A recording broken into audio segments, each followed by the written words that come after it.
వస్తాను సార్, ఒక్కసారి విల్సన్ గారితో కూడా మాట్లాడి ఎనలిస్ట్తో కూడా మాట్లాడి వస్తాను. విల్సన్ గారు నమస్తే అండి.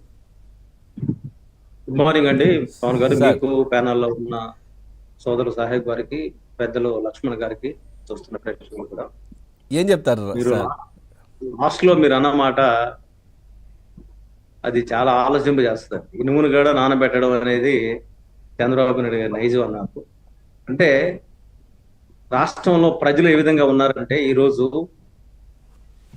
అయ్యా నేను ముఖ్యమంత్రిని చేసింది వీళ్ళందరూ దుర్మార్గాల్ని ఖచ్చితంగా ఒక సమాధానం చెప్పడం కోసమే, జగన్మోహన్ రెడ్డి గారి అరాచకాన్ని ఎండకట్టడం కోసం ముఖ్యమంత్రి చేశామనేది ప్రజల్లో ఉన్న ఏకాభిప్రాయం. అందులో ఇంకొక మాట లేదు. ఓట్లేసిన వాళ్ళు 99% అదే అనుకుంటారు. ఈవెన్ తెలుగుదేశం పార్టీ కేడర్ కూడా అదే ఆశిస్తున్నారు. అంటే కామన్ మ్యాన్ ఏం ఆశిస్తున్నాడో తెలుగుదేశం పార్టీ కేడర్ అదే ఆశిస్తుంది. ఎందుకంటే రాజకీయాలు అనేది ప్రజల్లోంచి వస్తాం మనం. ఇక్కడ చూసుకుంటే జగన్మోహన్ రెడ్డి లాంటి వ్యక్తి చేసిన దుర్మార్గాలు, దారుణాలు చెప్పడానికి ఒక గంట సమయం సరిపోదు, అసలు 5-6 రోజులు కూడా సరిపోదు. అసలు ఇది ఒక ప్రభుత్వమా? ఒక ప్రభుత్వానికి ఉండాల్సిన కనీసపు లక్షణాలు ఉన్నాయా?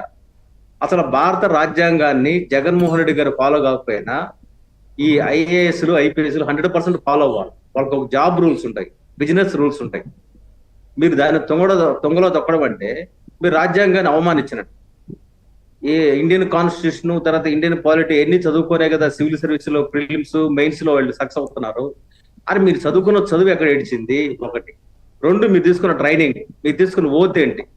ఎవరి ప్రయోజనం కోసం మీరు పనిచేయాలని డిసైడ్ అయ్యి ప్రమాణం చేశారు, అది మొత్తం మర్చిపోయారా? కాబట్టి ఆంధ్రప్రదేశ్ లో ఇప్పుడు 16 మందిని పక్కన పెట్టడం అనేది చాలా చిన్న విషయం. ఈ 16 మందిలో దాదాపు 90% మందిని సస్పెండ్ చేయాలని ప్రజలు కోరుకుంటారు. ఈ విషయంలో డీజీపీ ద్వారకా తిరుమలరావు గారు ఆయన కూడా మెత్తకు ధోరణి అవలంబించాల్సిన అవసరం లేదు. వాళ్ళ సంతకాలు పెట్టే పోస్ట్ కాదు వాళ్ళు చేయాల్సిన.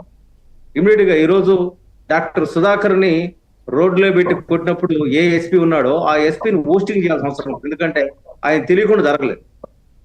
అదే విధంగా అనేక సందర్భాల్లో ఐపీఎస్లు వ్యవహరించిన శైలి ఇప్పుడు మన మిత్రుడు చెప్పాడు. అంటే చాలా దారుణంగా, దుర్మార్గం. పోలీసులు పరిస్థితి అంటే, సిఐలు, ఎస్ఐలు పరిస్థితి ఏంటంటే దరిదాపు వైసీపీ కండవాలు వేసుకొని తిరిగారు వాళ్ళు.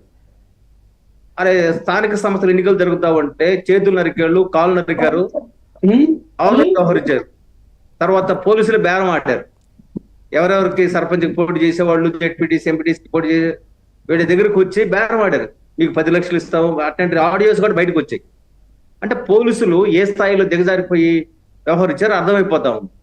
ఆ విధంగా పోలీసులు ఒక బౌన్సర్ లాగా, ఒక బానిసలాగా కట్టుబడేసిన జగన్మోహన్ రెడ్డి ఫస్ట్ నిందితుడు. ఈ మొత్తం ఐపీఎస్లకు అందరికీ, తప్పు చేసిన వాళ్ళందరికీ కూడా బాస్ అతనే. అదే విధంగా మీరు లైఫ్ లో సెటిల్ అయ్యేంత అమౌంట్ మేము ఇస్తాము, మీరు మాకు సహకరించండి అని కూడా ఆయన కొద్దిమంది ఆఫీసర్స్ తో మాట్లాడినట్టు కూడా సమాచారం. ఆంజనేయులు, ఆయనకు సంబంధించిన వ్యవహార శైలి బయటకు వచ్చింది, కానీ ఆయన మీద చర్య లేదు. మళ్ళీ ఆయన అదే పోస్ట్ లో ఆయన ఇంటెలిజెన్స్